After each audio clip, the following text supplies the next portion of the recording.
Who's ready for the latest episode on keeping up with the Gestapo? I sure am.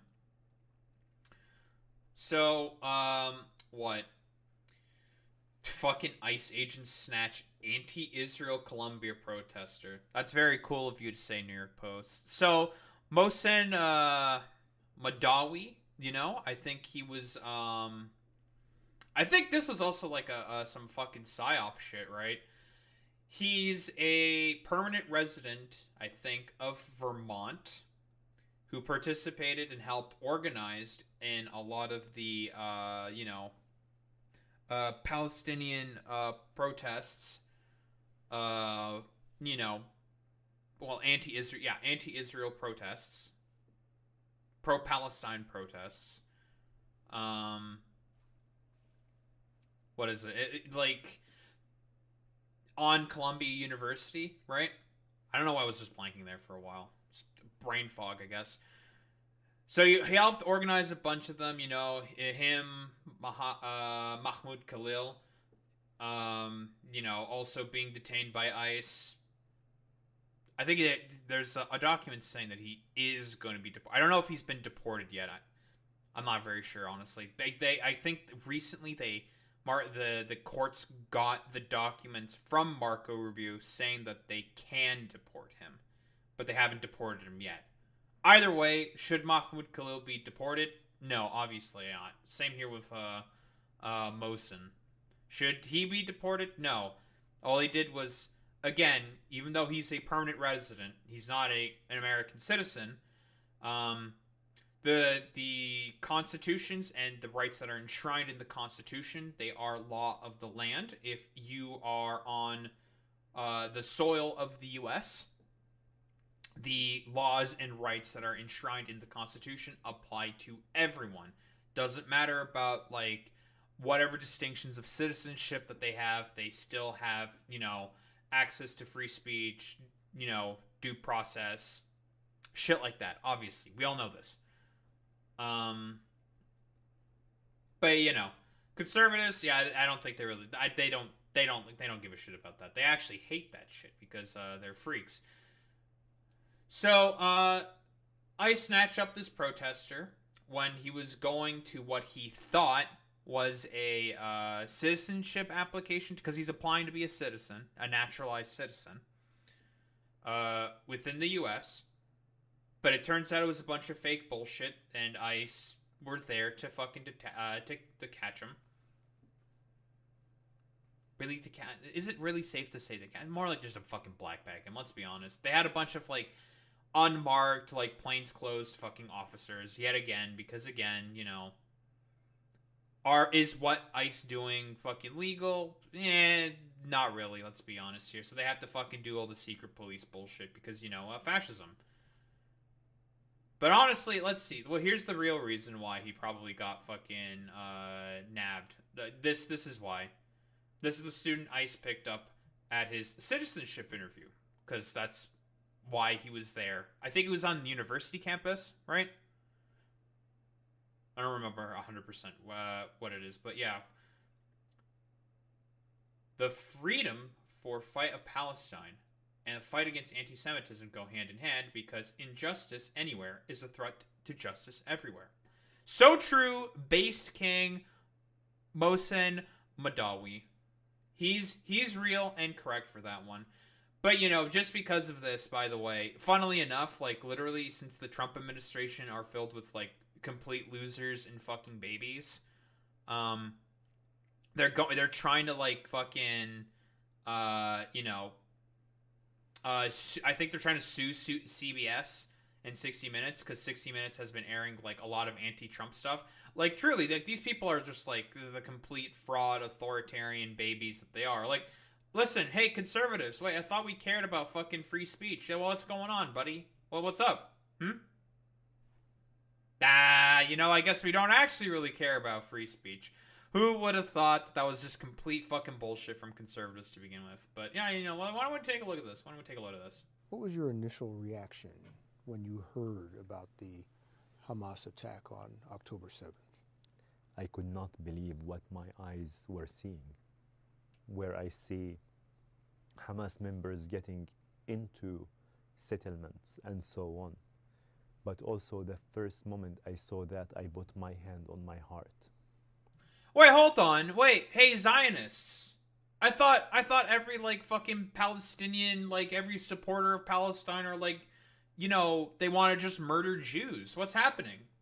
Wait, this guy who's one of the, you know, the co-president of Colombia's Palestinian Students Union and one of the main organizers of the protest. Wait, I thought they were all Jew haters. What's going on? What's happening? What happened? Oh, what happened? Oh, it's complete bullshit. Who would have thought? Because again, like, you want to know who were like a significant part of the fucking protests? Oh, a bunch of Jewish people, a bunch of anti-Zionist Jews. Whoa, crazy! Who would have thought? And I started praying, knowing that there will be a huge level of revenge from the Israelis. True. And I was praying that this will not be the result, because it would be disastrous. The night of the rally, I believe someone in the crowd said something very anti-Jewish, not just anti-Israeli, but anti-Jewish. Yes, this was as a walkout on November 9th. Mm-hmm.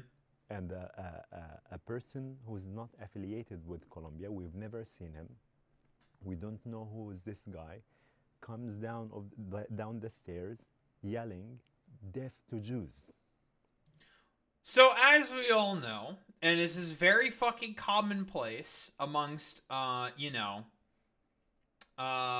very commonplace amongst, agitators, people who want to make, because let's be honest here, in terms of, like, OPSEC, in terms of messaging, I thought, like, the pro-Palestinian protests that were going on across the U.S. all of last year, everywhere in the U.S. against the genocide in Gaza, were pretty well operated.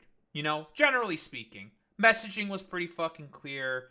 Everyone was fucking involved. All the like stupid bullshit, like the only reason why there was any violence ever was because the administrators calling the police on the protesters, or because of Zionist agitators being the main ones who were instigating violence. All of the fucking main instances of violence, you'd have like a bunch of fucking Zionist dipshits either calling over the police, or they themselves were doing violence themselves.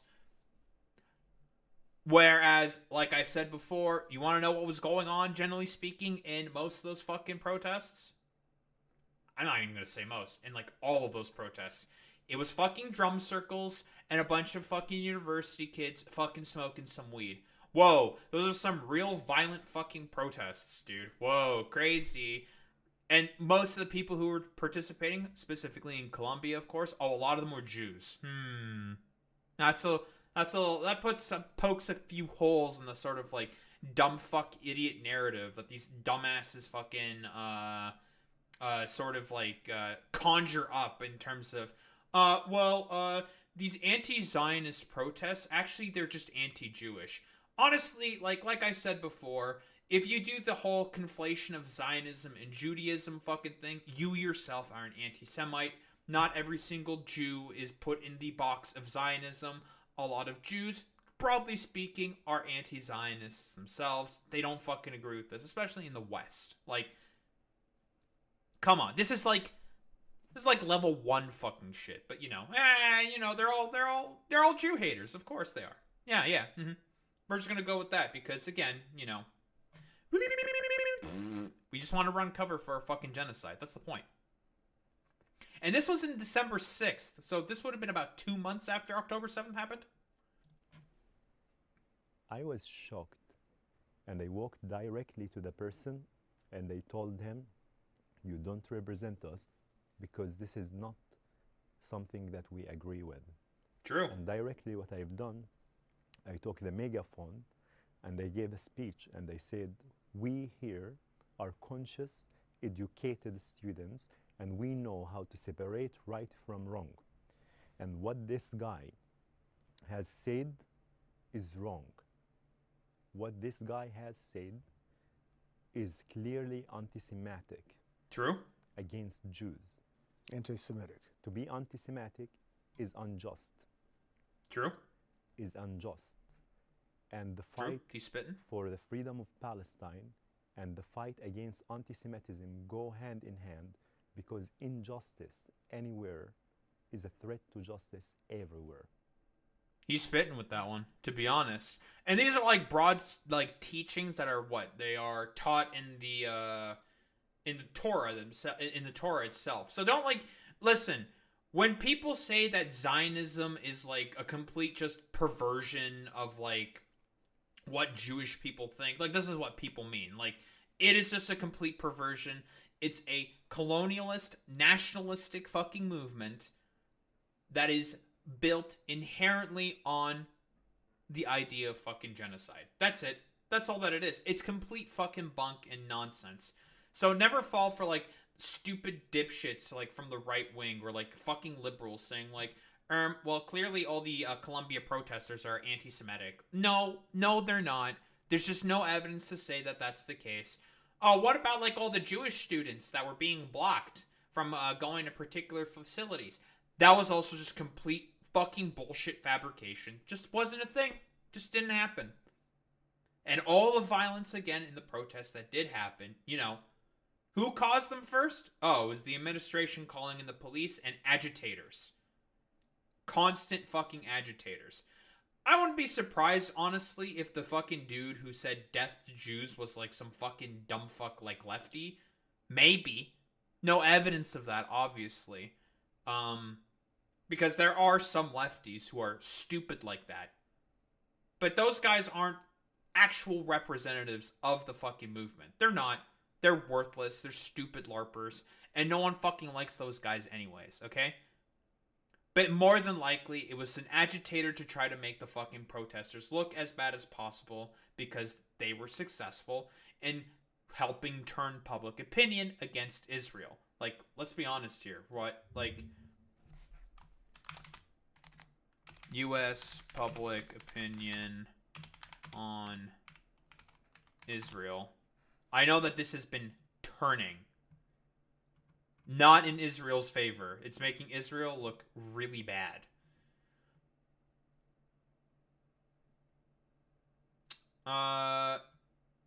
So among both Republicans and Democrats, so this is older Americans, are more likely to say war between Israel and Hamas is important to them and to U.S. interests. So the reason why those people are saying this is because most of those are more than likely evangelicals who want to return to Israel so they get, like, sent up to heaven and shit. Blah, blah, blah, blah, blah. Stupid death cult conspiracy. Important for U.S. national interests. Very/somewhat. So that's the war. Jewish Americans are particularly likely that Hamas war is important to them personally. Israel-Hamas war national interests. Where is negative views of Israel? This, I think, is what I'm looking for. Negative views of Israel has risen in the U.S. So amongst U.S. adults, 42 versus 53%. That's fucking crazy. That it's gone like this fucking like stark for as to how much people do not like the state of Israel. Like, it's increasing. 53% of U.S. adults view Israel unfavorably as of 2025. Like, it's a significant majority of Democrats at this point. Like I said before, you want to have some, like, movement, like, it's eventually going to become untenable. Because, again, I've talked about this before. It's going to eventually become untenable to, be a Zionist within U.S. politics. Broadly speaking, the reason why U.S. and Israeli relations, like, in terms of, like, a political relationship was very like this was because being a Zionist in the U.S. was seen as, broadly speaking, a very, very, very safe position. That gets all flipped on a fucking dime, right? That basically gets flipped on a dime after October 7th, and quite literally you start seeing like fucking Israel, Fortnite dancing in Palestinian neighborhoods, turning children to fucking mulch. Like, yeah, huge shift. Like, it was already like trending to not being like most people having a negative view of Israel, and now it's a majority position. It's a popular position to be against Israel. I would have thought Americans would be more pro-Israel because of this. Nah, dude.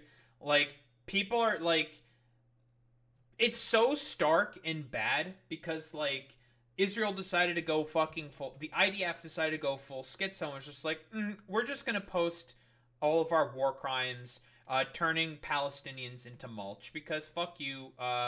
We actually just hate you. And broadly speaking, everyone understands that like what. Well, that as well. The evangelical propaganda is just not as effective as it used to be, right? Like, more and more people are, like, non-religiously affiliated, of course. But, like, all this fucking aside, the reason why a lot of people are, broadly speaking, like, the point that I was having before, were Zionists within U.S. politics was because it was broadly seen as a very, very safe position, politically speaking. And it was pretty safe, especially because of the war on terror rhetoric. And it was really easy to make propaganda talking about, like, Israel being the main bastion against terrorism, blah, blah, blah, blah, blah, because of the, war on terror sort of fucking rhetoric. That, and yeah, satanic panic also significantly helped as well. So broadly speaking, U.S. politicians operated on the assumption that you can be a Zionist, it's safe, everyone's like okay with Zionism or whatever, who the fuck cares, like people like Israel, blah, blah, blah, blah, blah. Then October 7th happens, and Israel start publishing war crimes so blatantly on fucking TikTok that things are starting to change. A lot of it started to change. Like, the sort of tides of the change started really happening in 2014 during the, I don't know if this was the second Intifada. I don't know if this is the second Intifada. But when the Israelis started bombing Gaza again in 2014, that was when it started to shift. Now, it wasn't enough of like a shift for people to broadly start thinking about like dropping the label of being a Zionist. Not quite enough yet, but then October 7th happens. Israel is so ridiculously blatant with its genocidal intent that, yeah, now the snowball is really fucking happening.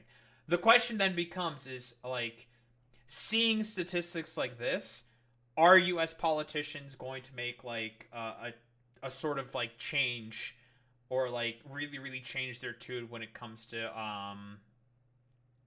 Israel, right? That's the other question, right? I want to say yes, especially in the Democrats, or one of two things. Either they're going to just try to avoid talking about it because they still want that money from DMFI and AIPAC, or they're just going to keep leaning into it harder and harder and then just lose their careers politically because of it. Or they might drop Israel. I mean, a bunch of U.S. politicians already are just like, they have expressed their, your AOCs, your progressives that exist within Congress, broadly speaking, have already said, like, yeah, we don't like Israel. Like, they suck. And I think, like, you'll really really see the momentum shift as soon as like you get like more normie progressive Democrats start to say like, yeah, I don't think we should send bombs to Israel, it's pretty bad. Like, I mean, like, even Nancy Pelosi fucking wrote a letter to Joe Biden, signed on that letter saying like, yeah, we should not be sending weapons to Israel, we should probably stop, like, this is really bad. Like, it's bad when Nancy Pelosi is starting to sort of, like, agree with some of these positions. Because she did write that fucking letter to Joe Biden saying, like, yeah, probably shouldn't be sending any more weapons to Israel. They kind of suck. They're kind of bad. Like, we don't... Now, I'm not saying, like, that's because, like, Pelosi is a principled advocate for Palestinian rights or whatever. Probably not. But Like, if there is one thing Pelosi cares about, it's being politically effective, or as politically effective as possible. And I do think that she is quite politically effective, and she understands, like, yeah, like, October 7th is really bad. We should probably start thinking about, like, pushing back on Israel, because it's more politically efficacious for us to start pushing back on Israel. But, you know, love her, hate her, she's OP. She is good at playing the game of politics. She's very, very good at it. Like, you know, love her, hate her, she's good at it. She knows what she's doing. What's more interesting is that it's 50% amongst Republicans aged 18 to 49. Now, I think the reasoning for that is, generally speaking, a lot of it is going to be anti-Semitism, broadly speaking. Anti-Semitism is obviously becoming more and more popular amongst younger sort of Republicans because social media. We all see, like, the dreck that's on Twitter, right? So, I mean, this is generally quite unsurprising. And a lot of, like, disillusioned right-wingers talking about how, like, man, I thought Trump was, like, the peace president, but he keeps sending money to Israel. Like, what the fuck, man? The 50-plus demographic amongst Republicans, I don't think is going to change really at all, whatsoever, because that's where most of the evangelical base is. So that's a little different. But yeah, amongst every single age demographic in the Democratic Party, it's a supermajority. It is a popular position to be against Israel amongst the Democratic Party. And this is a good shift. And again, I've said this before. This is a wild shift. Completely wild, crazy fucking shift. Evangelicals are digging in harder, but many Catholics seem to be disillusioned with Israel. I think it's because of the Pope. The Wope, you could say. You know, Pope Francis has constantly said, like, yeah, hey, Israel, stop the bombing. It's bad. What you guys are doing is bad. And the Catholics just, like, saying, like, I mean, the Pope is saying it's bad. And I mean, I'm looking at it. Yeah, it seems pretty bad. I think this might be bad, guys. Seems pretty reasonable. But, you know, cucked Protestants, as always, being cucked. But that's a whole different fucking story.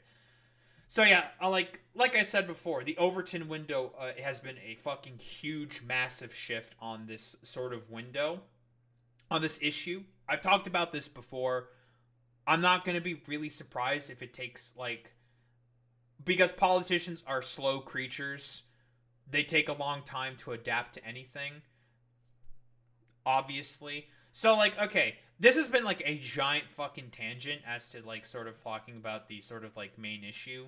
Like, we, broadly speaking, we understand why, like, people really do not like Israel anymore. Like, duh. I just went on a gigantic fucking tangent. But, yeah, you know, the people who were primarily being the agitators were mostly Zionists. The administration calling in the fucking police. You know, we're talking about the Columbia student protests. That's where most of the violence happened because the police came in and started doing violence. That's the only thing that they're good at is just hitting people with batons. But, you know, whatever. And a lot of agitators. And I mean, you know, with all, like, this constant talk about, like, the Gestapo just randomly, like, deporting citizens because, hey, you know, it might be a bad thing that for ICE to have a fucking quota system. Tourism in the United States is plummeting. It's collapsing. There's been a bunch of reports talking about, like, hotel owners saying, like, yeah, like, we used to have, like, a bunch of Canadians who would come down here and, like, they just don't come over again. Like, they just don't. Because of, like, all the shit that Trump is doing. And not to mention, I've talked about this before, like, quite literally, Canadian citizens have been getting black-bagged by ICE. It's fucking crazy. And also, like, and I think that, by the way, more Democratic senators should be doing this. So obviously, like, Kilmar Obrego Garcia was, of course, illegally abducted and deported by the Trump administration. You know, Chris Van Hollen is correct when he says this. Obviously, it makes sense that, you know, Democratic senator from Maryland, Kilmar was one of his constituents who got abducted. No due process, no nothing. But yeah, what? I've been clear. If President Bukele doesn't want to meet here in D.C., then I intend to go to El Salvador this week to check on Kilmar Abrego Garcia's condition and discuss his release. Kilmar was illegally abducted and deported by the Trump administration. He must be brought home now. I think every fucking Democrat should do this. Is it going to accomplish anything? Probably not. But hey, it sends a fucking signal. It's something. You know, show that you have some kind of fight in you. I saw the comments What do you got here? President Bukele, and I look forward to meeting with him. I've requested to meet with him. I reached out to the ambassador here to ask to meet while he's here. But I've also made clear, if As we a can't statement meet here, should. I do intend to go. Because again, like I said before, Kilmar Abrego Garcia was a constituent of his. He represented him, you know. It is, you know, correct for your representatives to be concerned about, like, yeah, I don't like the fact that the executive branch is just kind of like randomly abducting constituents of mine because they think they're like fucking like Narcan distributors or whatever the fuck. Go to El Salvador to discuss the release of this individual who is illegally detained. A Maryland man who's True. the father of 3 in a notorious prison in El Salvador. And True. I believe the president of El Salvador will recognize why it's important to allow him to return to the United States of America. Okay, I do have to comment. I get this is a little bit of that liberal sort of naivete. No, he's not going to recognize any of that shit. He's not going to give a fuck. Because again, the reason why Nayib Bukele is doing this shit is because there's a quid pro quo that has been established with the Trump administration for him to house as many fucking people as possible that are dissenters of the fucking Trump administration. That's why this is fucking happening. So, you know, could be saying this because it could be naivete, you know, liberals not really meeting up to the moment, but like, you know, average sort of like statesman, like friendly sort of engagement or whatever because of the cameras and what fucking not. Or because like fucking Republicans will go full schizo. But I mean, they'll go full schizo anyways. It doesn't matter. Because it is absolutely unjust and illegal to have this Marylander detained one more day in a notorious prison in El Salvador. Of course, President Trump could have just said, you know, bring him home. Of course he could have done that. But this True. is an administration that has lied about Mr. Abrego Garcia, right? The True. Vice President of the United States tweeted out that right he had now. a criminal record. That was a lie. True. They're just lying. True. They've gotten caught lying. True. They don't want to admit it. True. And they have an obligation to bring him home. But I will say the president of El Salvador should not now take it upon himself to say that he is detaining him for one more day, because that is kidnapping. I understand that the Attorney General said that we would provide a plane to bring him home. So True. all the president of El Salvador has to do. That's so fucking funny because, like, literally, like, because I forgot about that throughout that fucking stupid Bukele presser. Quite literally, Pam Bondi said, like, yeah, we can provide a plane to, like, bring him back, but we're just not gonna. And it's just like, literally the Supreme Court and the District Court said that you have to do everything possible to effectuate and facilitate the return of Kilmar Abrego Garcia. Like, you need to do that. You have to facilitate his fucking return. And they just admitted, it's like, yeah, we could provide a plane. Didn't you just admit to saying that you can facilitate this? So it's just a lie. It's all a sham. All a grab of power. They're testing the fucking limits of the Supreme Court, basically. That's the purpose of this. Obviously. Because, again, Mad King doing Mad King shit. Do now is hand over and release an innocent man and let him come home to his family. True and real. But yeah, you know, it should be fairly obvious, you know. In the latest episode of course, Keeping Up with the Gestapo, well, it's causing parts of the U.S. economy to further tank. You know, the administration is using all these detainings and whatnot to sort of test their bounds and limits of power, of how much they can sort of bend all of these liberal institutions to their knees. And of course, they're going to use that as a way to shut down dissent, you know, as any other fucking fascist government would. Because again, like I said before, every single one of all the fucking Republicans, they're all fucking fascists. They all agree with this. They're all okay with this. They're full of shit. And don't let any of these motherfuckers tell you otherwise. They're all fucking fascists. Period. End of story.